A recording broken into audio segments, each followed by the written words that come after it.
She's actually the one that whammed me this year because she was playing the ukulele and getting her siblings to all sing that song. And then she texted her. That's the best way to get whammed, but yeah, definitely not. I just didn't do anything. This is mine. Not yet. Just start drinking your water. It's live. Yep, we're good. You got 30 seconds. 6:02. So I can close out. You can close it. I don't know why, but my computer is not Y'all ready? right. I'd like to call tonight's meeting to order. It's 6 o'clock. If we could please stand for the Pledge of Allegiance. I pledge allegiance to the flag of the United States of America and to the republic for which it stands, one nation, under God, indivisible, with liberty and justice for all.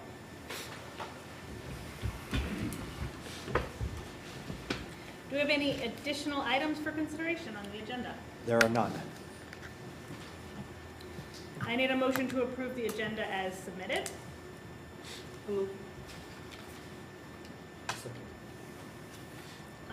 Discussion? All those in favor? Aye. Aye. I need a motion to approve the regular minutes of October 9th. I'll move. Second. Any discussion on those minutes? All those in favor? Aye. Aye. Brings us to our district presentations. If Mrs. Whalen will come up and go first, that'd be great.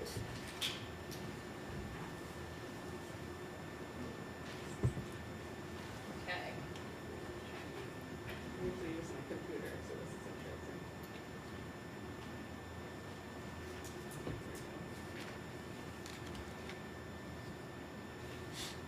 It's pretty. I worked hard on it.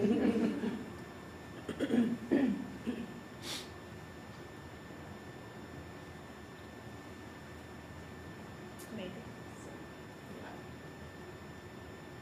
So, It's a well, little, it's a little slow. yeah. There we go. Okay, so I spent this summer, which was great because I had my knee replaced this summer, so I could do a lot of this at home, integrating social studies into the art curriculum. So I'll do this. This is what I got from editing. I need tech help. Yep, hit those arrows. Okay. So how do I go slide this? There should be a little arrow. This thing? Oh. This is what I thought I hit. And then I did that. It's not as easy as Can you slide it? Oh, yeah. Third one. There you go. Okay, so just do half? Yep. Swoosh? We'll see. It may take you a couple. Okay. All right. So last year I spent one period a week working with fourth grade, so it'd be like 2 fourth grade ones, 2 fourth grade together, collaborating with Jamie and McKenna. And I dug into the fourth grade curriculum and kind of enhanced the curriculum to make it more meaningful, the social studies curriculum. These are the projects that I came up with last year. So fourth grade, we did geography. They made like little mini books for geography. We did Erie Canal watercolor paintings where they found a picture of the Erie Canal. We did Canva posters where they had to draw a position that you get voted for and learn what that position was and make a poster. We did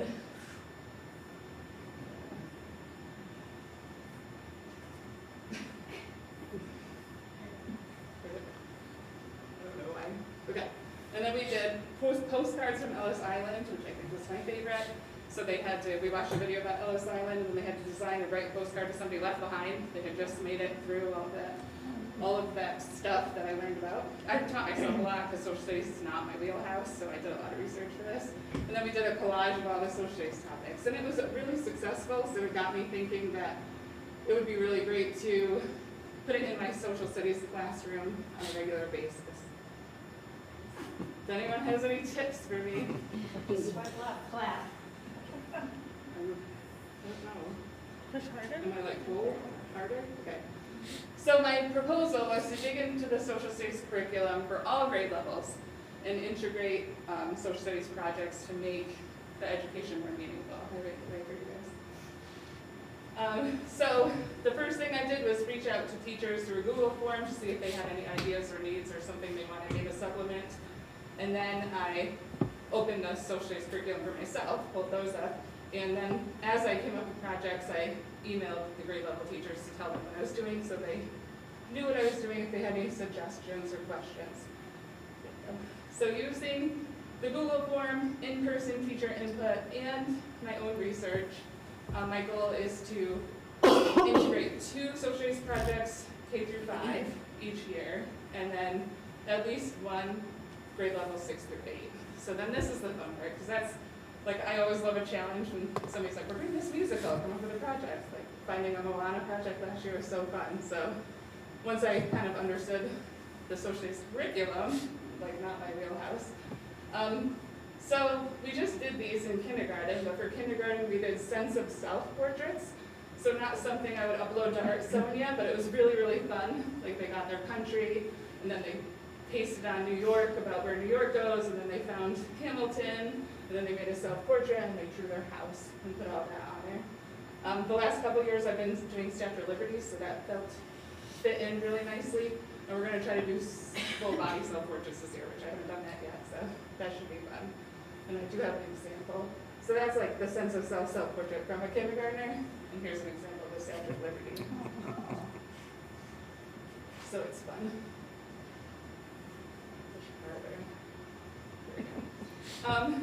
So for first grade, I haven't done either of these 2 yet this year. This one's coming. I'm going to send home a worksheet with families to talk about family traditions. And then we're going to do like a comic book about family traditions, because the social studies standard was like customs and traditions to help shape the identity and culture of a family and a community. And then these 4 people were specifically listed in the first grade standard, so I was going to print out some pictures of them and have them do portraits, probably around Martin Luther King Day for those ones. And then for second grade, the Hamilton Library actually has an online link to a bunch of postcards of Hamilton. So we're going to look at that. So that's that link. These are my slides that I show in the classroom, so I just screenshot those. So we're going to look at those postcards and then pick a building that's meaningful in their own community, obviously Hamilton still too, and make a little postcard with one of those buildings, and then map skills. So we're gonna, I thought they could do a map of, try to think about the surrounding area of the school or their house, and like talk about things like a compass and a key and landmarks.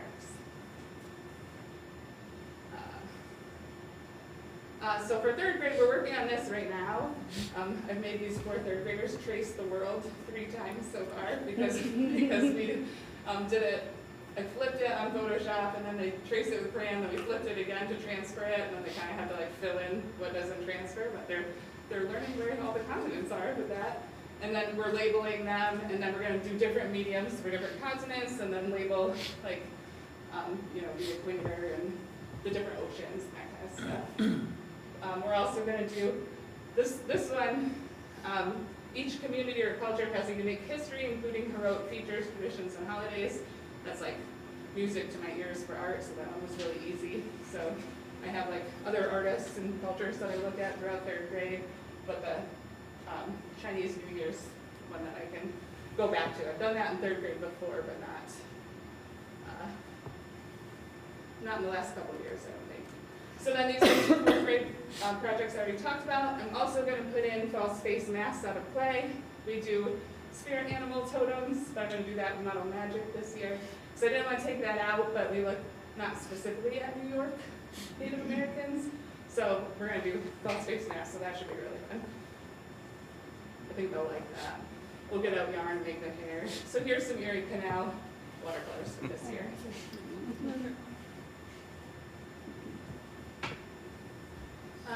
Fifth grade's working on their sons right now.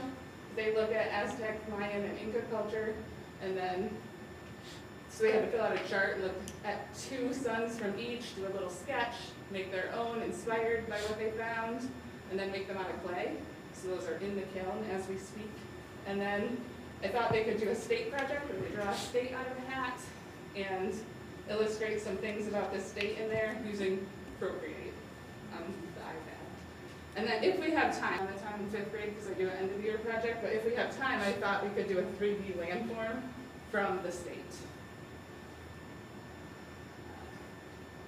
So that's the kids working on their sons. I always say like a little prayer when we go in the kiln. So 6th grade, cave art. So I'm supposed to, like I was trying to do one thing, but I do this wonderful intuitive painting that's like beautiful. And so we talked about cave art. So for the second part of intuitive painting, I put up cave symbols and we watched a video about it. We talked about how it's like the earliest written language. So they used some of those symbols on top of the first layer. So I took a project I already had and kind of added some meaningful social space to it, hopefully. And then this same chart that 5th grade used, but pottery inspired by ancient Greek and ancient Roman pottery. So they found some that they liked and inspired their own. And then I have some examples. So that's like intuitive painting with some cave symbols that I had put up. And then this is us all with our pottery. That was Azure Nelson, so good. That will be in the art show. And should win something, I think. So when I was telling Mrs. Treat about this on our New York City field trip last year, she started talking about quilts for the Underground Railroad and secret codes. I didn't know anything about it, so I looked into it this summer. And I had my 7th graders like look at these quilts like this. The wagon wheel quilt block indicated that a safe wagon or cart was on its way. So I had no idea. So I thought that was really cool. So I found all these handouts to give them. And then they just, this was a quick but awesome. They each did 2 quilt squares and then had to write what it meant on the back for the Underground Railroad. We tried to hang a bunch of them off and they fell right off the wall. So I'll have to figure that out the next round better. And then 8th grade and 6th grade, they choose an artist, do a slideshow, present about it, and then do artwork inspired by it. So the 8th grade curriculum was a little trickier for me, but then I found Harlem Renaissance, and I thought, you know what, I'll just do the same thing I've been doing, but do Harlem Renaissance edition. And it was great because I don't know a lot about the Harlem Renaissance artists, so these slideshows taught me so much that they did. And then they did artwork inspired by their artists. I didn't really let them choose though, I kind of gave them a highlighted artist, but these are 2 works inspired by that. So Silas, this is on the thing right now. They were really good. It was really fun. So then the last thing that I did was I dug out the standards that are posted online and like updated them to reflect everything I did with social studies and wrote to Chris Rogers and said, please post these so it reflects off this work that I just did. So that I really appreciate the time to do it because I wanted to do it anyway, and it was really awesome to like sit down, dig in, and make some examples and learn what they're learning in social studies in every grade. That's great. Thank you very much. Well, thank you. I appreciate your support. Thank you, Denise. I love that you're taking things from other subjects and bringing them to your room and able to then translate what's done in your room to other subjects. So thank you for doing that for the students. Are there any questions? Thank you. Dr. Helifant, you're up next. Yeah, you're up Good next. luck with the sushi. Look at the wall. Are they gonna make it look easy? I don't think so.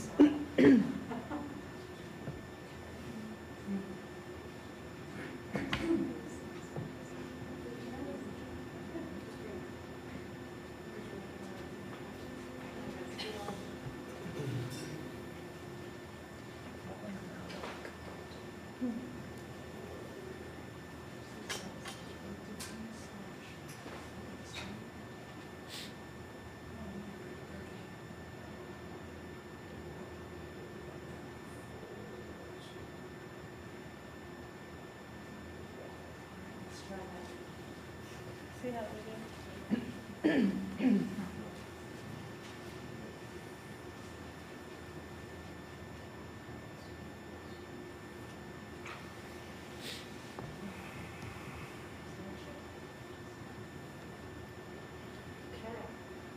It's not going to be as nice as Denise's. I'm doing my best. I'm an art person. So I spent some hours this summer to really implement the New York State Science Learning Standards into the chemistry course that I teach. I have 2 sections of chemistry, and the state has come out with requirements to implement 3 labs. So I spent a day at BOCES to basically learn about these labs. Let's see if this is going to work. Yeah, you just tap it. So again, the goal is to implement the new required New York State chemistry investigations. So I'm not supposed to call them labs because they're really just more than labs. They're really following an inquiry-based approach. And because the state is very hush-hush about it, I'm not even supposed to show you the lab handouts with pictures of it because it's all proprietary. But even though this is going to be on YouTube, I'm sure I can tell you we're doing a lab that involves students working with different fragrances and seeing how different conditions will either help them smell or not smell these different fragrances. Then there's another lab that really allows them to manipulate a particular polymer, and they're going to expose that polymer to certain conditions to learn more about it. And then there's a third lab that's going to be implemented much more later in the year that involves acids and bases, where they're going to do a titration, which we've done in Beacon County as well. And so what makes these investigations different is they're more involved. There's a component where the teacher actually directs the investigation. There's a component where the student is actually doing the activity, gathering data. And then there's a component very similar to the biology and earth and space science, and I presume the physics investigations, where the student has to complete something completely individually. So they get evaluated whether they understand the exact material that they've learned. And so we started as a school, and I'm very glad about this, and we agreed across our department to do this. We started as soon as the state recommended that we do this. And so for chemistry and for physics, that meant the 2025-2026 school year, because our first new regions is going to happen in June. So that indeed represents those 3 new lab investigations.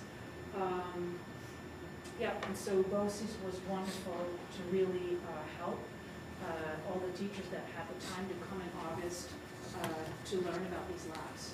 And so there was a particular date in August that I went to do that. And last year, my colleagues went for the biology one. And so I realized that it wasn't Madison United BOCES, it was the BOCES, I believe, out of Liverpool that was able to accommodate all of us. This just shows you the official letter from New York State Ed that tells you that we are responsible for implementing these state labs into our curriculum. I don't dare to swipe. No, don't do that. Oh. So what this shows you is it's a snip, it's a screenshot of the New York State Science Learning Standards. And so what's very recognizable to me, but maybe not to you, is that these standards, which have been adopted from the Next Gen Science Standards, are 3-dimensional. So that means we have now been teaching, and this has been in line with fifth grade. It's been in line with 8th grade, and now 9th through 12 through all the other sciences. So we are responsible to teach the students a certain set of core ideas. Those are your basic knowledge standards. What do students need to know? Those are called the disciplinary core ideas. Then, since these are 3-dimensional standards, there are 2 more. Then there's a set of standards that is all about what do students do in the classroom. We call those the science and engineering practices. So one thing that students do a lot more in my chem classroom is developing and using models. And we've done that a lot the last couple of years already, because as soon as I was hired here about 5-6 years ago, I actually already started to implement these standards into the classroom. A big one is engaging in argument from evidence. So can students do an experiment, observe the data, analyze the data, and come up with a claim, come up with a statement, and then back it up with the evidence that they gathered, and then explain why that evidence makes sense. Argument from evidence, that's what we call that. And then the third is, again, these are three-dimensional standards, is the cross-cutting concepts. And I just went, also thank you to the district, to the Science Teaching Association of New York State, just this past weekend. And a very well-known educational consultant, Paul Anderson, who has been working with these standards for many years, was there, and he was really emphasizing these cross-cutting concepts, vertically aligned with hopefully pre-K through 12, where, okay, can we understand when we learn about what we need to know and what we need to do? Can we learn about how everything's connected? What's the cause? What's the effect? Are there any patterns? Things like that. We call those the cross-cutting concepts. And what's really nice to see as a teacher is because we are vertically aligning it with elementary all the way through 12th grade, you're seeing the language coming back in the classroom, and students are picking up more of it. And as the years go on, we really will see that it's going to be easier to pass this information on to our students because they've been exposed to it more.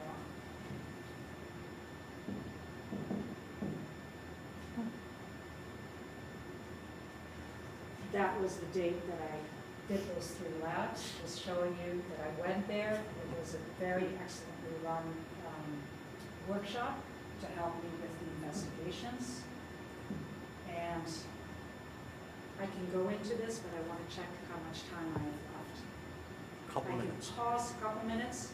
So in addition to learning about those 3 investigations, I also really try to learn about how to implement artificial intelligence and getting the help from that to design other lab modules or other activities that students can do. This particular activity is intended for my Regents chemistry students to learn more about the plastics in the ocean and what effect those plastics that we cannot see with our eyes because they're so tiny, what effects those plastics may have on our own bodies, on our ecosystems and whatnot. So this is showing you an image of the plastics and everything around it. But if I get it to do it, this shows you an original worksheet module that is a starting point for me to come up with an activity that the students can actually do to understand more about microplastics in the ocean with the help of AI and other sources. And that's what I use my time for. So I really want to thank the admin and the school board for supporting the sciences, just like art. Without getting these hours every year, it is very difficult to keep improving because the science constantly changes, adapts, and requires me to want to modify my lessons. And so I'm very happy that I can do that. So thank you.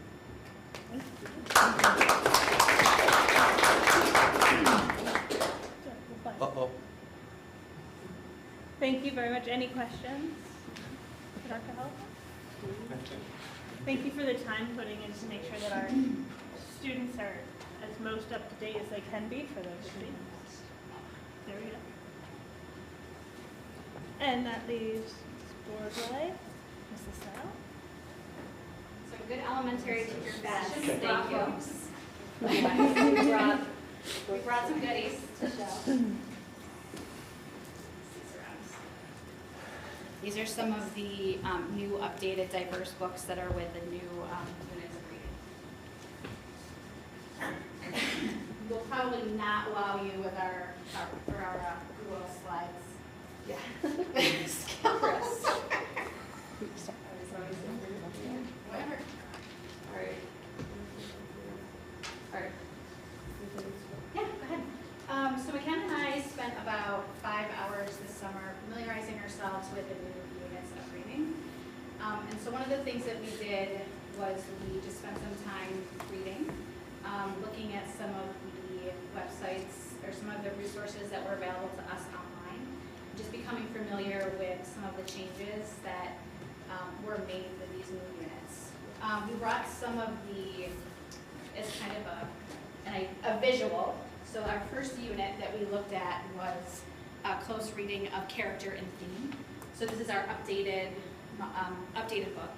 And this is kind of shows you how the changes and how it evolves. So we'll pass those around. Something else that we'll get into in a few minutes is there's also a component now where we do some read alouds and incorporate vocabulary in addition to the actual teaching of the strategies. So it was really helpful to have those 5 hours because there's a lot of new, really great pieces that we really wanted to dive into.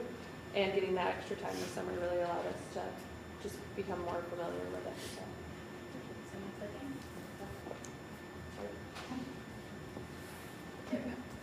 So you'll see as you're passing around some of the materials, the readability of the new units is incredible. So you went from having something that was very anecdotal to where you had to spend so much time reading about someone else's experience and then trying to think about how you can make that fit to your students that are sitting in front of you. There's still a lot of prep and time and reading that goes into being, prepared for doing these lessons, but it's much more user-friendly and how they have each lesson and session set up. Yeah, and at the front of each lesson, it will just give us like an overview of what the students will need and what we will need to teach the lesson, which has been super helpful just to be able to prepare beforehand and know exactly what we need going into the lesson.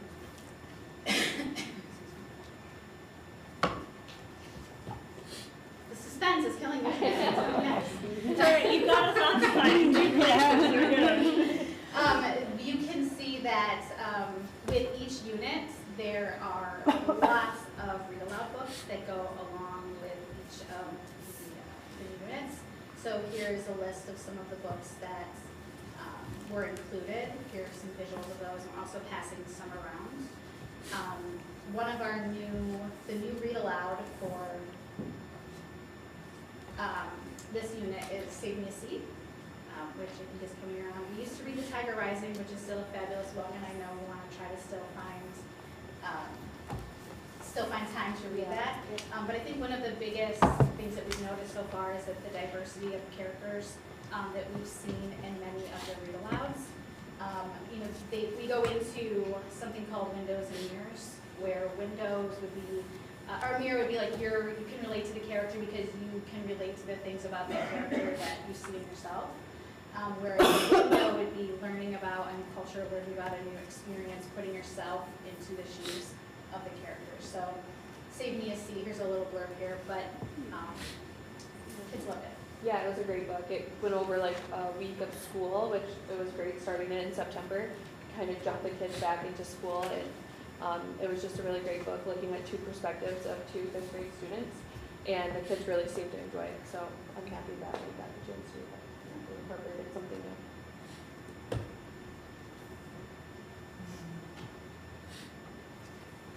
This is new to the units. This is the vocabulary portion. You can find the vocabulary in 3 different components. So it's embedded right into the reading workshop, into Let's Gather, which is part of our read aloud, as well as a vocabulary extension with different activities. So this was new to us. Lots of information, lots of activities, and I really enjoyed it. It's just finding the time to incorporate it. I found it really helpful to incorporate it with the read aloud and pulling from our book. So Yeah, a typical reading lesson is about 45 minutes.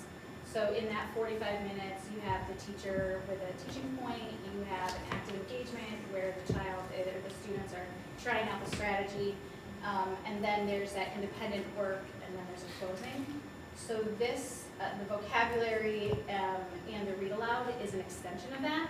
So one of the things that we're trying to figure out is where in our day and our schedule are we able to get all kids involved in that, and that's it's been tricky trying to figure out how can we do all of these things, but and still reach a lot of students. Yeah. But we're working on it. We're trying to figure that out. yeah, I think that this was a really great addition to units. I've been really enjoying it. So. We're currently in a nonfiction unit where we're doing earthquakes and volcanoes and Yeah. glaciers, and the vocabulary for that is really cool. Yes. That's been really nice. They've been super excited about it. So it's been And it connects really well with our science. Yes.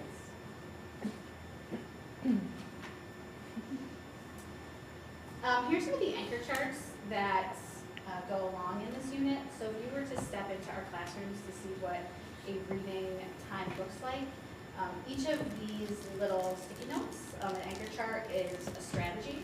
And so how the time goes is the teacher introduces a strategy.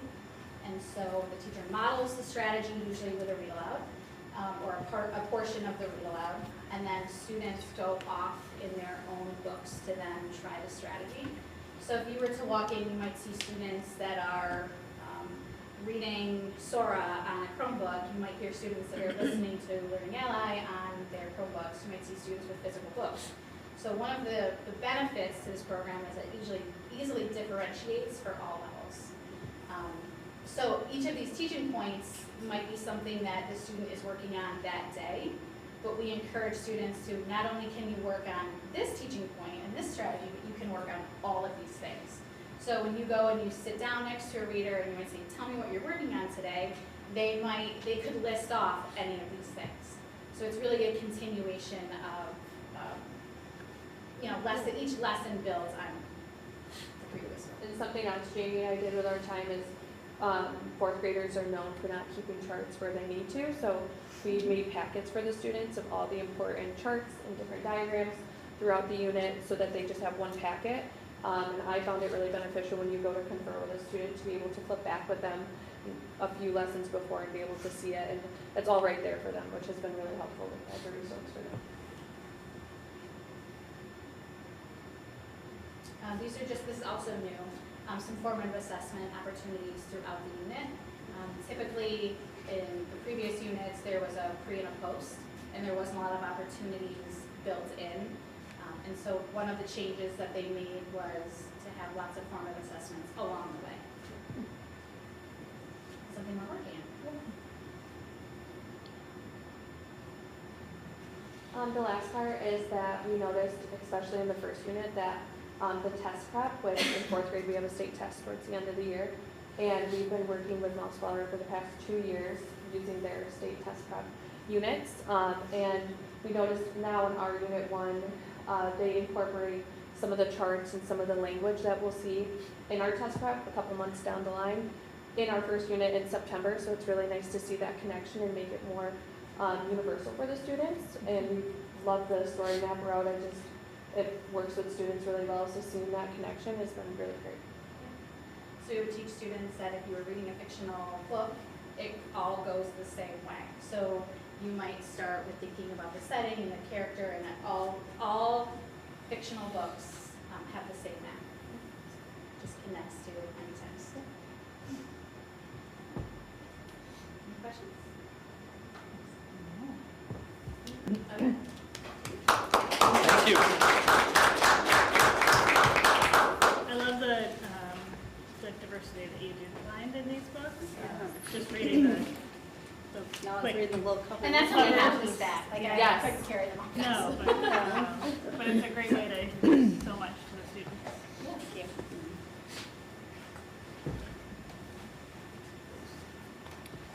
Thank you all. You are more than welcome to stay, but we won't hold you here either. Thank you.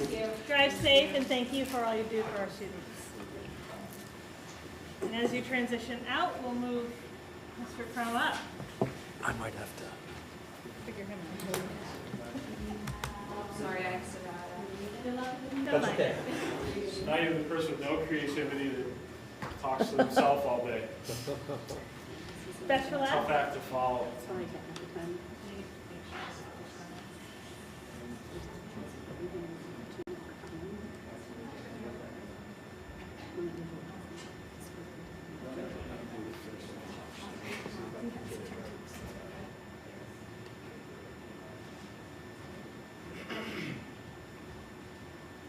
Bye.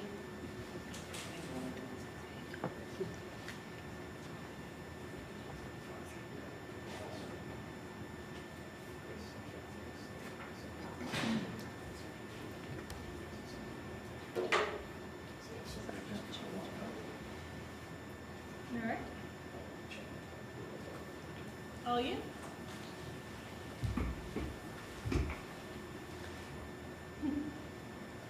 There you go. Is that the first slide? No. Did it go twice? You're good. Yeah, that was. Yeah, you're fine. All right. Thank you. As we move towards our vote for the capital project on December 16th, I want to give a quick update. We do have a presentation that we've started to present. We've met with both of our faculty and staff groups, and we have, I would say, probably about a dozen meetings scheduled within the next 6 weeks. We're going to be meeting with the steering teams next, I think. There's going to be public presentations through some outside organizations like PTO, Rotary, groups such as that. And then we have a handful of public forums scheduled closer to the actual vote date, where we will invite people to come in and learn more about the project, ask questions, take tours of the facilities in those impacted areas if they'd like. We'll be sending out, we've been working with the marketing department at King & King, our architects. We'll be sending out an 8-page flyer at the end of this month that will detail obviously the project, but will also contain those dates of the upcoming public sessions. So we've done this sort of strategically, leaned on their prior experience and other experience at other districts as far as timing of when they feel what to include and the best time to send these out. So tonight I'm not gonna spend a lot of time on the scope. You've seen the project last year from King & King, and then last month prior to adopting the resolutions. So the actual scope, you've seen all the pictures. We've talked a lot about the work that needs to be done. So I just want to sort of reiterate tonight sort of the why and the when and the how much. There seems to be some, the initial reaction to people as we've started to present. A lot of the questions and the concerns have been in that area. And then I'll end with sort of the anticipated fiscal impact, because that's also going to be a significant part of this as we work toward our goal. So number one, as far as the project, why are we doing this? So one of the things that we've gotten, especially on the heels of our tax collection season, is why now? Why so much? Why is this necessary? This process, as you know, actually started about 3 years ago when we had to conduct our state mandated building condition survey in 2022. We did that with King & King as they were still on site and as we were finishing up phase 3 of our prior capital project. I'll talk about some of the specifics in a minute. They come in and they do a full assessment of both the K-12 building and the bus garage building. Traffic, parking, pedestrian safety has been an issue here as long as I've been here, most of my years, and I would imagine Bill Notting's had those that have been here longer, particularly with pick up and drop off in the morning. From roughly 7:35 to 7:55, if you happen to arrive at the school at that time, you know what a mess it can be. It's gotten a little better in the last week with the clocks being set back, but really during the hours when daylight is poor, adverse weather conditions really complicate things. And what we've really come to realize over the years, we've considered so many different solutions, looking at other means of entering the campus, other means of exiting the campus. And really what the biggest problem is, with the exception of our buses in the morning, every vehicle enters through the same thoroughfare, and that's a problem. The bus garage itself is also a big problem because it's a huge building that's right in the middle of the parking lot, which is very prohibitive for us to consider alternate options. So this project, specifically in Proposition 2, is really the way that we can address the pedestrian traffic safety. You've heard me talk about, from a fiscal standpoint, how important it is for the district to engage and continue to do these capital improvement projects on a regular basis, to have that sort of leveling off of the debt service. We did miss a cycle in the early teen years, 2010 years, 2012, 2013. We were going through the merger study. That obviously has a fiscal impact on taking on new debt, which would be in line with this project should it pass. But also moving forward, it makes the most sense to have these projects occurring on a regular basis, on a recurring basis, every 6 to 7 years, to have that consistent debt service, but also to get the work done. The longer you wait to get these types of projects done, the more expensive they get, the more frequent those maintenance calls are on an annual basis. And the last point is, most of this work is work that we just can't afford to do in our operating budget. When we talk about infrastructure, we talk about operating systems that are building and district-wide. When we talk about site development like paving and actual demolition and replacing buildings, and not things that we can do during our regular budget. Matt, will you, if you would, just talk a little bit about the cost, if this project doesn't proceed, the cost of maintenance that we're incurring right now, and how? Well, the challenge is that to give concrete examples is hard. Yeah. It's hard to stand here and say, you know, if we don't do this, then this is going to happen, or this is what this is going to cost, and it's going to result in having to do this. That's impossible to do, right? I mean, you know how hard it is to just project long-term into the next year. I gave an example earlier with the elementary group. One of the things that's proposed in the scope is a replacement of our fire alarm system, which obviously we have to have. It's nearing its end of useful life. We are required to have that system inspected quarterly each year. We pay an outside vendor a couple $1,000s to inspect and monitor our fire alarm system. So it's online and functioning all the time, right, for obvious reasons. They were here this fall, and one of our stations, if you will, what you call them, the horn was not functioning, it was broken. Now, if you've ever been in here when our fire alarm went off, one horn is not going to be the difference, but it has to be fixed. So as a result of that being discovered, it was 2 hours of travel, 2 hours of labor, and a minuscule cost to replace the horn in the station, and it was a little over $700. Those are the kind of things that, okay, it's a $700 expense under this year's budget, but as we move forward with the system reaching the end of its useful life, those types of calls are going to become more frequent and more expensive. And those are the kind of things that are going to happen, whether it be replacing terminals on the fire alarm, filling potholes in the parking lot, I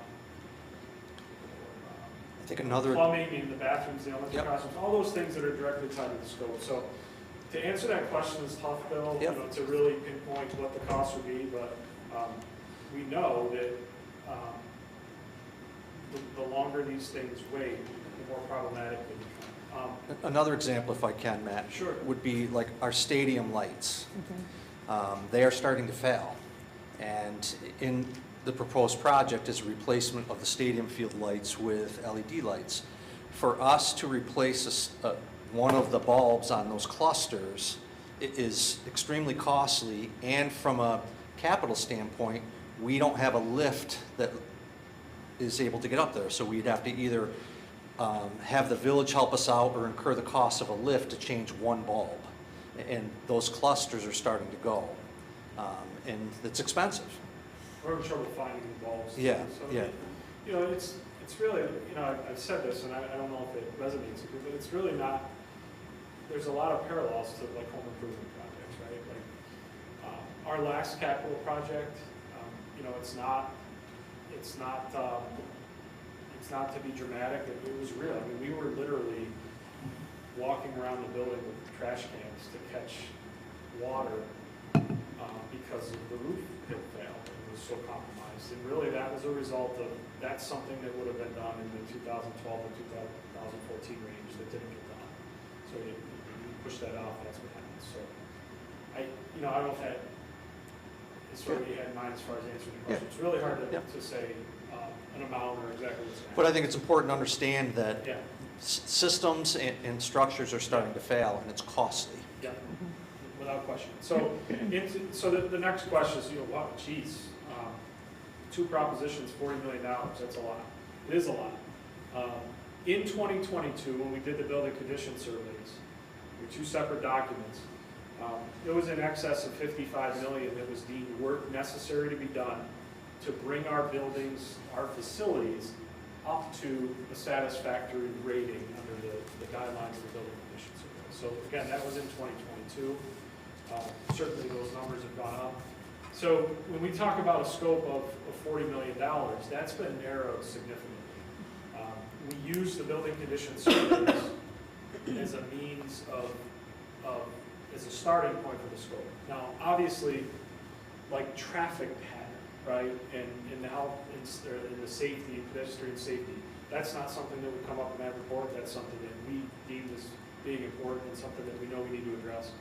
But you know, plumbing structures, electrical work, fuel tanks, all of these things are looked at from a health and safety standpoint, accessibility standpoint, and we really use that BCS to as a starting point of what needs to be done. And then really in the last 3 years of the planning, we narrow that scope, and then we had to achieve the environmental approval, preliminary SED approval, the fiscal piece, fiscal consultation and planning, and then the last step was from you folks passing the resolutions in October. So it has been a lengthy process, and it's one that's been in the works for multiple years.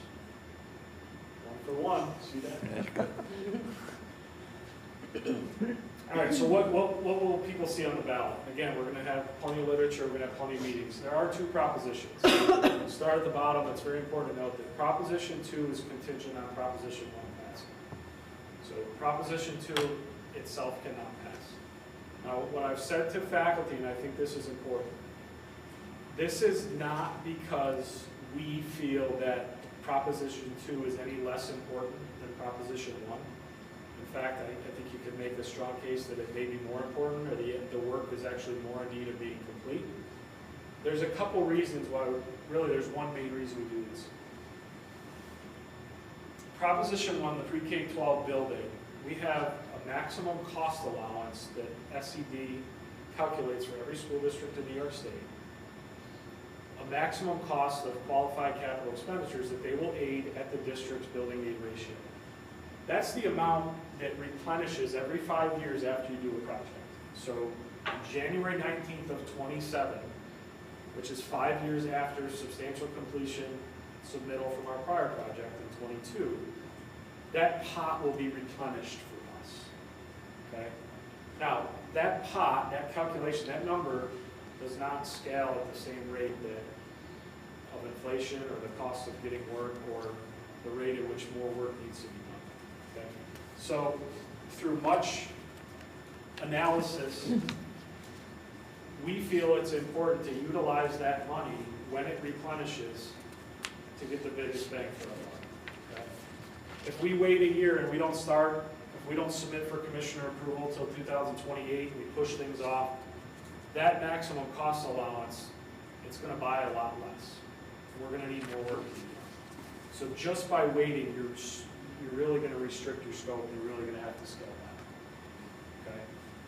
The reason Proposition 1 or Prop 2 is contingent on Prop 1 is because it's most important to utilize that maximum cost allowance. That's what's most important to get on this cycle of regular projects. Okay? Now, with Prop 2, with the transportation facility, there is no maximum allowance because it's new construction. Okay? That's already been deemed appropriate. We've submitted to SED for pre-approval on the transportation bus garage project. It's new construction, so there's no maximum cost allowance cap. Okay? It's also aided at the same building aid ratio, but it's also, the aid is amortized over 30 years instead of 15. So the actual year-to-year impact is significantly less. We're going to talk a little bit about how we're trying to plug in different pieces of that into that project as well. So any questions on that? So it's either Prop 1 only, 1 and 2, but not Prop 2 alone. If that makes sense. Lost in touch. We go for 2. I must be missing something on that slide. All right, I'm going to skip through the scope because we've been through that a lot. Oh, one more thing I wanted to add with the transportation product. So under that 24.8 million for Prop 1 for the K-12 building, the state restricts the amount of incidental work that is aidable at 20%. So incidental work includes all of your soft costs like architect fees, design fees, legal fees, costs of issuance for your financing. But the big piece of that is site work. So any site work with the K-12 building project is considered incidental work, and that's capped in this case at about $5 million. So that would include any paving, curbing, redoing any of the sidewalks adjacent to the K-12 building. So what we've done with the new construction of the building of the bus garage, and we've already gotten approval, and we're trying to get a little more approval, is we're pushing all of that paving for the parking lot as it relates to the pedestrian safety project into the bus garage project because it doesn't have that cost allowance there. So if, and this was a question that came up at our faculty meetings, if Prop 1 passes and Prop 2 does not, then that means all of the bus garage and the paving is not going to be done. We cannot handle that amount of site work in the K-12 building because of that 20% limit on incidental costs. So again, yes, it's a big number. We know that. But we truly believe, through much analysis, this is the way for us to get the most work done that needs to be done most efficiently and most effectively. You've seen the diagrams, so I'm not going to get into that. I'm going to jump ahead to the fiscal impact, right? We're all familiar with this.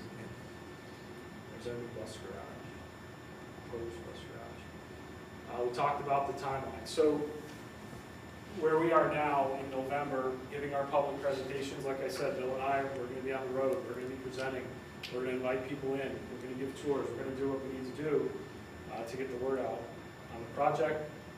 December 16th is the vote.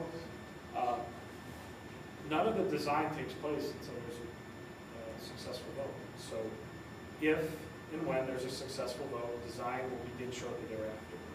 Assuming a successful vote in December, if both props were to pass, most of the work associated with both of the propositions have an impact on day-to-day operations at the school, which is usually the case with school projects, right? So in all likelihood, the entire scope of work under both propositions would have to be done over the span of 3 summers. So it would likely begin as soon as possible at the end of the 27th school year and completed before the start of the 29th school year. So it's a lot of work. Now, the good thing, and this is where I've spent much of my time in the last couple of months working with fiscal advisors, by doing the work in 3 phases over the span of 3 summers, that gives us an opportunity to spread out the impact of the effect on the tax levy. Okay? So think of it this way: if you're going to do a home equity project at home, you're only going to borrow what you need to do the projects at each of those phases. So by staggering the work and doing the work in 3 phases, as we reported out, the overall hit local share of the project is approximately 12% on the tax levy. But rather than taking on all that debt at once and having a 12% increase to the tax levy in 1 year, we spread that out over 3 years. So Proposition 2, the impact starting in 2027, the first thing that would probably happen, I would think, would be the bus garage would be gone. Nothing else is going to happen until that happens. But for 27, 28 would be year 1 of Prop 2, with an estimated tax levy increase for that year of 2.95%. And again, these are projections based on, we hope that goes down. That would probably be a worst case scenario. Thank you. If we can Thank you. include more of that paving in Prop 2, obviously that number would go down because we have more than we aided. Depending on interest rates, cost of issuance, those kind of things, we think that would be worst case. Okay. In 28-29, which would be year 2 of Prop 2, but the debt for year 1 of Prop 1 would be coming on, you can see, a little over 5%. And then year 3, which is 29-30, which would be year 2 of Prop 1, 4.35%. So if you add these up over the 3 years, I think you're gonna get a little over 12%. So instead of the 1 year 12%, collectively it's a little over 12, over 3, due to the cost of issuance and taking on that debt 3 separate times. So that's, I would say, a good thing about the work being done over the 3 summers is we would be able to layer that debt so it's not a big impact. And then lastly, what does it mean for a taxpayer? So this is a lot. It is split up into the 2 propositions. Again, Prop 2 would start in 27, 28. And for each of the propositions, a calculated estimated impact for every $100,000 of full value of property within the district. And you can see that there's 3 bullets under each prop for each year, depending on whether or not the property owner is enrolled in the STAR program or not, and if it's the basic STAR, the enhanced STAR. So if both propositions were to pass, and this will be in the flyer, and we'll walk people through this. Year 1, 27, 28 would be this number. 28, 29 would be the combination of these 2. And then 29, 30 would be this one. So, again, that's the individual impact on a property owner. So the last 2 slides, one is in terms of a percentage, it's a percentage of the total levy, and then secondarily what the impact for individual taxpayer. So again, a lot more to come on this. Bill and I are garnering feedback from our faculty and staff. We've already presented to them. We've already gotten some really good feedback, both in terms of how to present, things we may have missed, things we should stress, or things we should really make sure we include. So a $40 million total project with our aid ratio, local share $12 million. Yeah, that's what it Ultimately shares out to be. Yeah. Thanks for breaking this out, Matt. I think this is very helpful. Yeah, it's really It's nice to see it like that. Yep.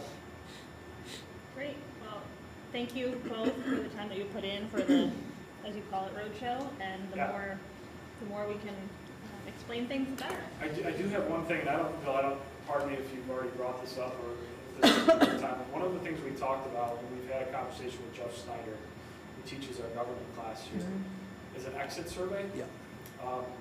On December 16th for voters. It's something that's commonly done in other districts, so it's something that Jeff said he'd be willing to do with his kids. But I would think it would be something that you should discuss and maybe do under your directive. So regardless of what the outcome of the vote is, it might be a good way to garner some feedback from the voters as they leave after coming out the 16th. So it's just a thought, something to put out there. We don't have to really do it until right before the vote, so it's something to consider. Great. Thank you. Thank you, Matt. Thanks, Matt. All right. Full steam ahead. I need a motion to approve the following consent agenda, and I have a mint in my mouth, so I'm sorry, I thought I'd be done with it by the time Matt was done. 4.1 through 5.2. Remove. Second. Any discussion? All those in favor? Aye.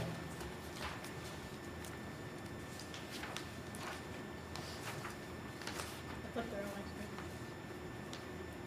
That brings us to community participation. If anybody would like to come forward, the podium is all yours. Please remember our policy. Floor is open. Seeing nobody jump, I will move on.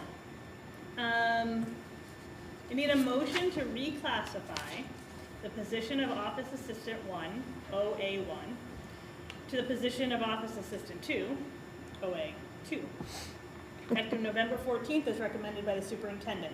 This position is the district's last OA1 position, currently located in the secondary office. The change is due to the nature of the job duties associated with the role.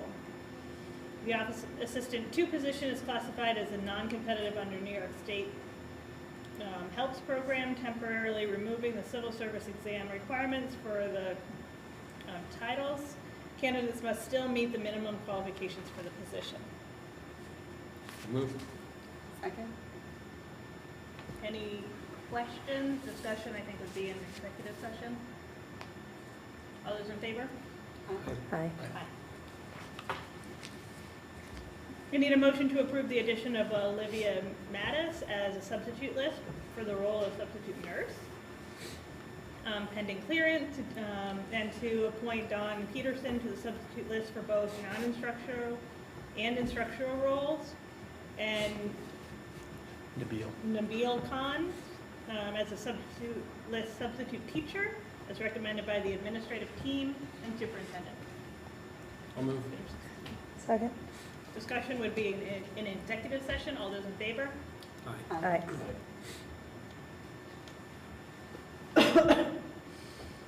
We need a motion to amend the appointment for Deb Reese, changing her title from Office Assistant 1 to Office Assistant 2, effective November 14th, as recommended by the secondary principal and superintendent. Second. Discussion would be in executive session. All those in favor? Aye. Aye. Need a motion to approve the recommendation of the Committees on Special Education and Preschool Special Education. Move. Second? Discussion would be in executive session. All those in favor? Aye. Aye. Need a motion to approve the legal notice for the capital project vote on December 16th, 2025, and to authorize the clerk to make any necessary changes as needed. Second. Any discussion? All those in favor? Aye. I need a motion to appoint the following individuals to assist during the capital project vote on December 16th, and authorize the district clerk to appoint someone on an emergency basis as recommended by the superintendent. Move. Second? Any discussion? Thank you to these people that spend all their time with us for our votes. All those in favor? Aye. Aye. Need a motion to accept the following monetary donations with sincere appreciation, and to increase the budget by the amounts recommended by the business manager and superintendent. Move. Second? Any discussion? Thank you so much as always. Thank you. Emerald Foundation, Hamilton PTO, and First Baptist Church Deacons. All those in favor? Aye. Aye. I need a motion to approve the Model UN trip for 25-26 school year as provided and recommended by the secondary principal and superintendent. The board does reserve the right to cancel the trip if circumstances should arise concerning the safety of the students. I'll move. Second. Discussion? Have fun. Good luck. Yeah. Boston. All those in favor? Aye. Aye. Motion to surplus excess equipment as provided that is deemed unusable, and to discard items that cannot be sold through public sale as recommended by the business manager and superintendent. I'll second. Any discussion? All those in favor? Aye. Aye. I need a motion to approve the revised shared decision-making plan as recommended by the principals and superintendent. Second. Discussion? All those in favor? Aye. Aye. Information and correspondence. All of you? All right. So I have a few updates to share tonight at both the state and federal levels. I'm going to start with the Board of Regents. At their meeting last week, the Regents discussed proposed amendments that would require instruction in personal finance and climate education for all students in grades K through 12. This proposal represents Phase 2 of the New York State Inspires Plan, which builds on recommendations from the Blue Ribbon Commission on graduation measures. Districts will have flexibility in how they implement these new instructional requirements. Climate education could be embedded into existing coursework or offered as a standalone class, while personal finance could be taught with current subjects as its own course or through CTE programming. The plan outlines a gradual, multi-year phase-in process, ensuring that students receive instruction in both areas by the end of each grade band, elementary, middle, and high school. Districts will also be required to verify each school year during the rollout that these requirements are being met. The Regents expect to consider final adoption of the new regulations in March of 2026. So Mr. Arquette and our counselors have already started to look at how those courses could be embedded into our curriculum and at what level. On the federal side, the federal government shutdown is now over, and for most school districts, the direct impact of the shutdown has remained limited, as major funding streams such as Title I and IDEA were already dispersed prior to the lapse in funding. SNAP has been restored, and payments are being issued to recipients through the timeline, though the timeline for full and timely payments varies by state. Many states had already issued partial payments, and others are working to distribute full benefits as quickly as possible.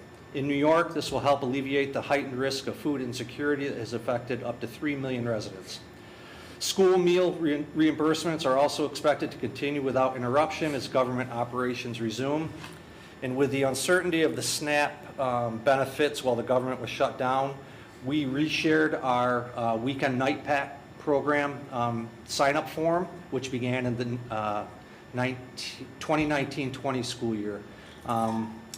Our numbers have ebbed and flowed over the years, and we've always been able to serve at least 20 students a year. This year, we're serving a record 34 students.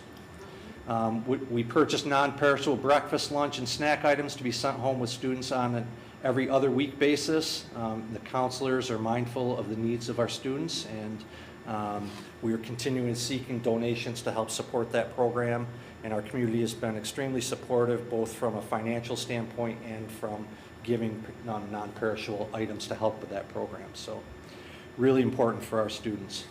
And finally, a quick state budget update. The Division of Budget's mid-year financial report shows a more positive outlook than earlier projections, so that's encouraging. Yeah, well, we'll see. Strong wage growth and continued stock market performance, especially in the technology sector, have helped reduce the projected 26-27 state deficit from $7.5 billion down to $4.2 billion. That said, the report also highlights ongoing risks, including uncertainty from federal fiscal policy, the prolonged shutdown, and a softening labor market, volatility in the stock market tied to large technology companies. Governor Hochul is expected to release her executive budget proposal for the 26-27 school year by mid-January, if it's on time.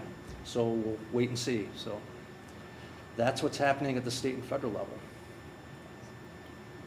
Do we have any update on the schedule changes and how those are progressing? We do. So our counselors have been doing a gap analysis of our current schedule to a straight 9, and identifying what that would look like, and a straight 8. A straight 8 probably is not going to work for us because we need that extra cell to provide support services and the electives. And quite honestly, with the new Portrait of Graduate measures, we want to keep as many electives as possible so we can create those pathways. So they're in the process of looking at that. They've been collaborating with the council at Madison, looking at their straight 9 to see if they align, and then going from there. So I had a meeting with the HTA president today to continue those discussions and create kind of a pathway with the HTA about electives, and if there's a gap, what we can do to identify that gap and kind of alleviate the gap in the schedule. So it's moving along. Great. Yep.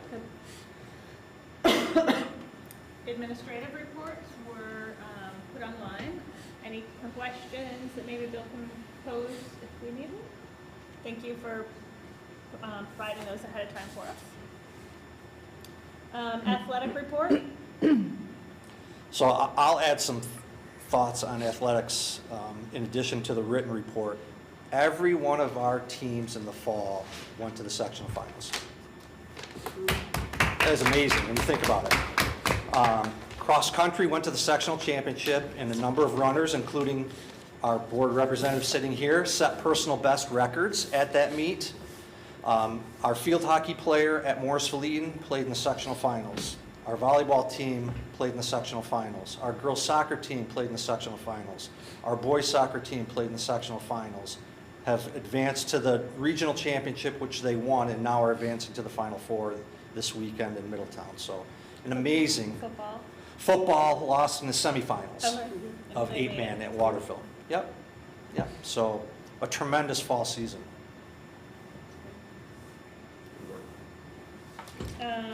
Business manager report, we're good there.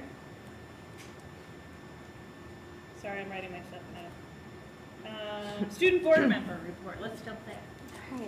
Alright. As we wrap up the first quarter, I'm happy to report that school has been going pretty well so far. Most students have fully adjusted to their schedules and daily routines. and most students have been adjusting to the new cell phone policy and have just been getting used to it. So students have been more engaged in class, so that's going pretty well overall. A little update from the club fair. It went pretty well.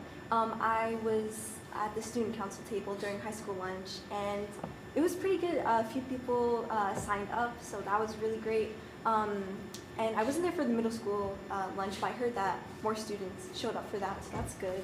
But I think one thing that was pretty challenging is most students were in the cafeteria when the tables were in the lobby, so we couldn't really engage with a lot of students unless they were going to their lockers, or there weren't a bunch of students during lunch. So I think maybe adjusting that for next year another time.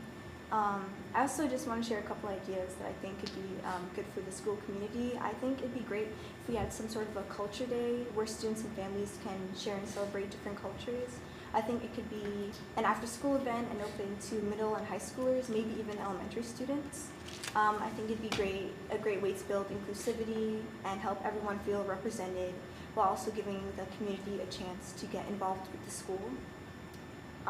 The other idea I also wanted to bring up is around mental health awareness, especially during the winter months, like November through January especially. The shorter days and colder weather can really affect students' mental health, and a lot of people struggle in silence. I think it would make a big difference if we had some kind of assembly or activity on mental wellness, just something interactive that can help students feel more supported. So overall, school's been going pretty well, and I think these type of events can help build that positive and keep building that positive and supportive environment for everyone. Jen, just one other thing about the schedule. Lily and I started to talk about the schedule in our meeting this week, and we're going to discuss it at our next SSAC meeting to get feedback on what schedule students would prefer and what it would look like for students. So I think that's important feedback for us to take.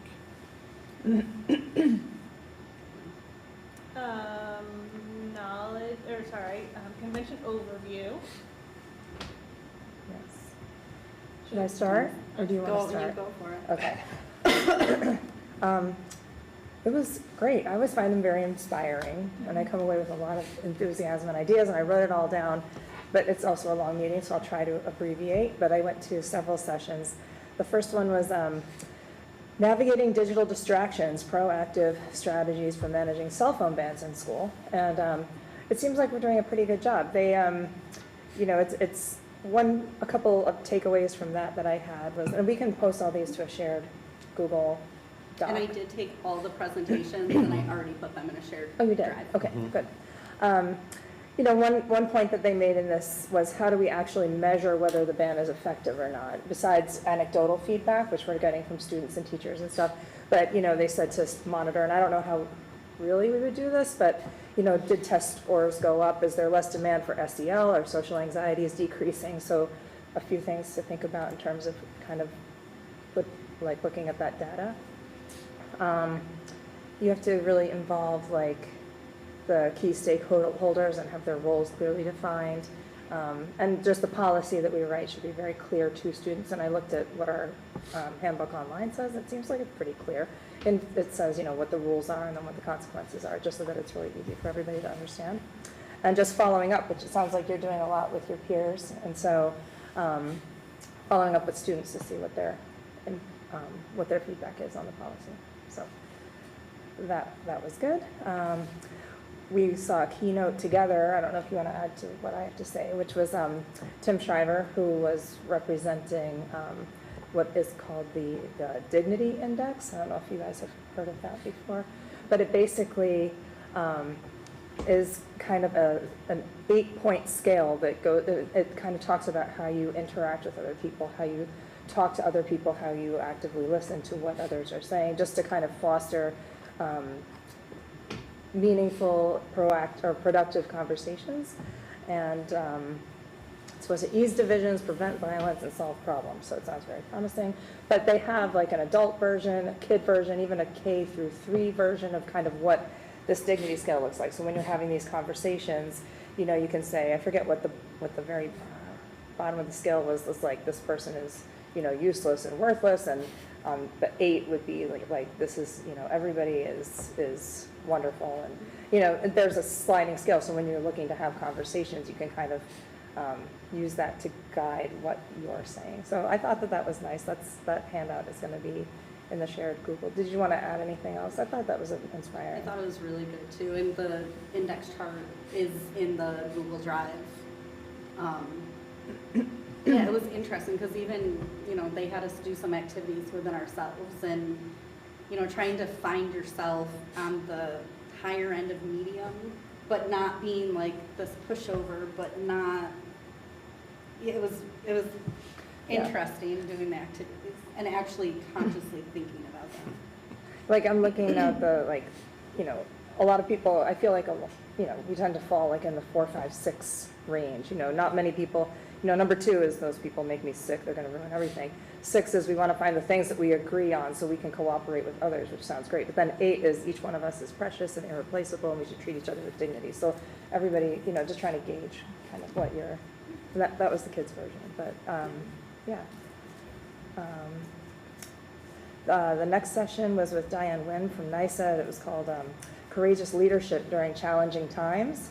And I think it was just kind of in the wake of, it was NYSED's policies and guidelines for uplifting students, and kind of sticking to your DEI initiatives kind of in times when, you know, the federal government's kind of cracking down on DEI initiatives, especially for colleges. And so it's kind of, she talked a lot about what's our messaging as a district. And they actually talked about Saratoga Springs, who was in the news, because I think their board they put out a bulletin that was affirming our support for every student, and just kind of reiterating that for your board and making sure that you kind of affirm the fact that we are here for all students.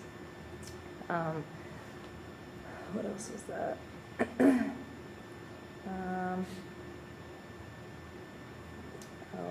In this district, we're not neutral about students' rights, something like that. They had some verbiage in there. And do what's right for kids, not what's kind of easy. And engage with your district, too. Do climate surveys, which I think we do periodically. So, you know, reach out to the community to see. Let's see. Then I went to 2 different sessions, actually, on AI, and that has come up on both steering committees, and it's a hot topic. We do not have an AI policy, I don't think, yet, but it's in the works, maybe. I've got a couple examples of that, but a lot of other schools that we saw have AI policies already that are, you know, policies, and then kind of broken down into language that students can also understand, because educators especially are split on AI. Like, some are afraid of it, some are using it. Everybody's kind of using it willy-nilly, and students are ready for it. Students are already using it, and so there need to be guidelines in place because they're going to use it anyway. So, and it can be really helpful. So the first of these was Bridging the Gap, Clarifying Your AI Policy for Students. So it was just kind of what steps you can take when you're building your AI policy for your district. You know, use terms that students can understand, and then provide examples. For example, you know, you can ask AI to explain a math concept, but using it to answer a quiz or a test question, that's not acceptable. So really clear, like, spell that stuff out. And then after the policy is implemented, you know, use student surveys to gather feedback. That's where you guys will come in. And then, you know, use professional development for teachers, because, you know, teachers kind of, it's a learning curve for everybody, you know. They did this interesting thing in there where they put up like a whole series of numbers, and you had to like look at them and like put the numbers in order. It was like a huge chart, and you had to find one and then go to find 2. And like the adults got like 7 in 60 seconds. And I think by and large, you know, kids could get like, they're just used to seeing stuff. They're very, very quick to, anyway, so just getting everybody on the same page with that. Then the last one, I actually have handouts, but the next one was Fairport Central Schools, and they have they already implemented an AI, a student-centered framework for AI, and that was very interesting. So they had their policy, and then they have a framework for how they're implementing it in their school. So I printed some stuff out for you guys to look at with that. And it said, how to lead AI adoption and preserve academic integrity and the student-teacher relationship, because it's all about building trust. And it's, let's see, students are ready, they're already using it. A lot of teachers are not, some are. Like this one teacher that was presenting, she does use it, and she's one of the, she trains other teachers how to use it. And she's using it in some ways to grade her papers. And I know you're gonna present on a lot of this too. So it was very interesting, They can do a lot, these AI bots. Have a clear goal and review your policy, and let's see. That's it. So I can give you guys those. And this was, I don't know if you got your onboard, but this is Dignity Index. That was Shriver. I don't know if you guys read that, but that was very interesting. I thought I'd heard that term. You what? I thought I'd heard that term. Oh, yeah. It's really interesting. So, yes.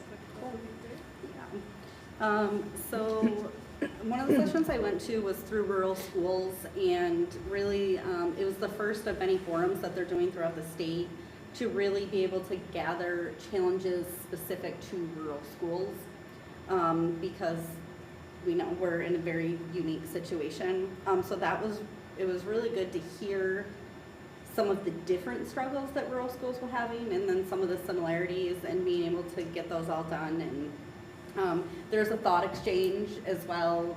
I can share the link to that if anybody wants to pass any feedback on. They're doing these forums and this thought exchange and really putting everything together to inform policies and legislation in the future. I went to 2 different sessions on athletics. It was really interesting. The first one was actually with NISBA itself, with the executive director, and it kind of made me laugh that we had to travel so far for the latest soccer game, because it was really about trying to centralize things and to make it more inclusive to everybody, and it was a lot of that, and I was like, wait a minute. But it was really good too. It was a lot on transgender student participation, and some of the different policies that have come out with that, and then ensuring that fairness and compliance is happening, and really putting more accountability on athletic directors, and they're really counting on us. Again, it was a lot of emphasis on the ref shortages, and a lot of the reason is because of the disrespect that these refs are getting by coaches, parents, and athletes. And a lot of times, the athletes are making comments in front of coaches and not being corrected or steered in other directions. So I thought that was something for us to just kind of be more cognizant about. And just the other thing that he referred to, which I thought was really interesting, is it's this educational framework for interscholastic athletic programs. And it was really talking about how we should be treating our athletic fields and basketball courts and things like that also as a classroom. And there's so many lessons to be learned in different ways. And so I printed this off for whoever wants it or needs it. It is also in there as well. And it's just really good, and it aims around the 4 C's, and it's the action steps of a quality program. And every interscholastic athletic team should have competence, character, civility, and citizenship. And they talked about doing a lot of community service with it too, getting your teams out there to do bottle drives, to do hygiene drives, to really do more for your community around you as well, which I thought was good. I then went to a session with NISBA, with their advocacy team, and just learning about some different advocacy efforts that we can do, and possibly going to Washington DC in February for their big thing there, and just trying to get more involved in that in ways that we can support some of these crazy legislative changes happening. Amanda and I then went to a session together. It was a fireside chat with the commissioner, and also Dr. Madison, and it was Bob Schneider, and it was like pre-submitted questions. Amanda, feel free to add more to this, but the biggest things that were discussed was the portrait of a graduate, some of the testing standards, and it did get brought up on the science test this year, and she got some pressure with that, and assured us they were taking a look at that. Did talk about regionalization, and and really affirming that we have asked district superintendents to work with superintendents and collaborate with your fellow districts and nearby districts, and really being able to give all students the same access. And so she talked a lot about that. Amanda, am I missing any other big things that they talked about? I don't think so. There's a little brief in here too. But, Okay, perfect. No, but yeah, that was good. Felt like that was my biggest takeaway from it. Probably shouldn't even say this out loud, but I went to a session on staff reductions, and it was nothing that I thought it was going to be. I thought it was going to be more about like when you can't find people to fill roles and trying to like work together to fill all the needs of students, and it wasn't. It was actually like attorneys on like union law and stuff, and I was like, whoa. But I listened to it. I mean, I learned a lot from it, but it was, I didn't really take away a lot from that.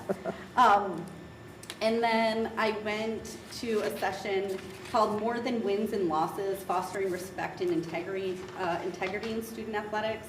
And this was a different point of view. This was actually from a BOCES that was collaborating and getting together, and again, talking about sportsmanship.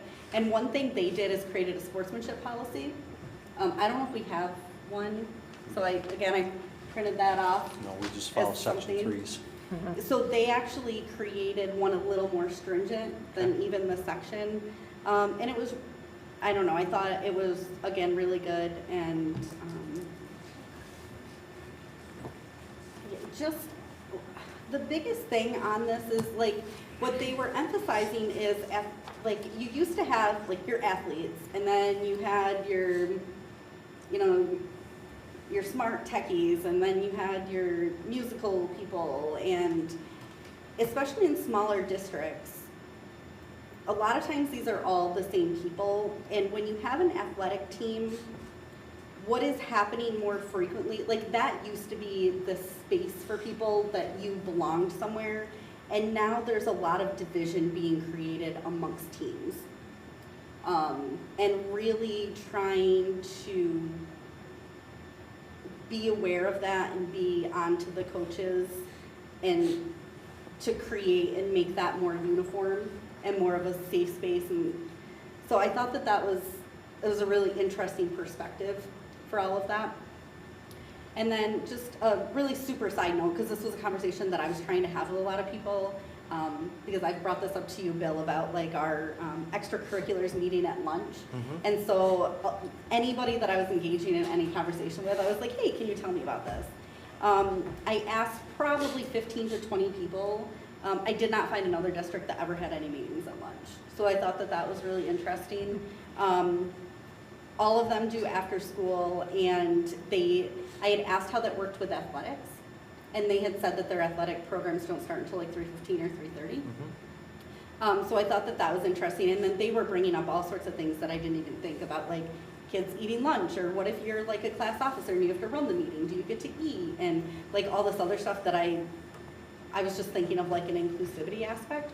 So, and then I just wanted to give a shout out to a couple of the teachers that just this week actually did after school meetings versus lunch meetings. So it's heard, it's recognized, and I just wanted to thank that and just bring that feedback back for us as something to consider. Well, I'm glad you two went to the convention. Thank you for representing our district. I was sad not to go, and I felt a little bit of FOMO while you were there because I was missing things. But I think it was important that budget-wise we didn't all go this year. Yeah. So I'm glad that you guys were able to go and get a lot out of it. So thank you for that. And just as a side note, it's in Buffalo the next 2 years, and then it's going back to New York City for 2 years. So this is something I think we need to keep pressuring NISBA to, it's very expensive in New York City, and I did do my feedback form from it, and I mentioned that over and over and over again about, you keep saying you want more schools there. Well, you're taking away from our kids in a sense, and why are you sending us to this place that's so expensive? So if everyone could just, anytime there's an opportunity to pass that on. Thank you. Knowledge sharing, inclusivity was not able to meet this month, so I'll turn it over to secondary and elementary committee. Okay. The elementary steering committee, I actually did from the hotel room in between sessions, so I missed a little of it, but they initially just finalized the shared decision-making plan, which is now adopted.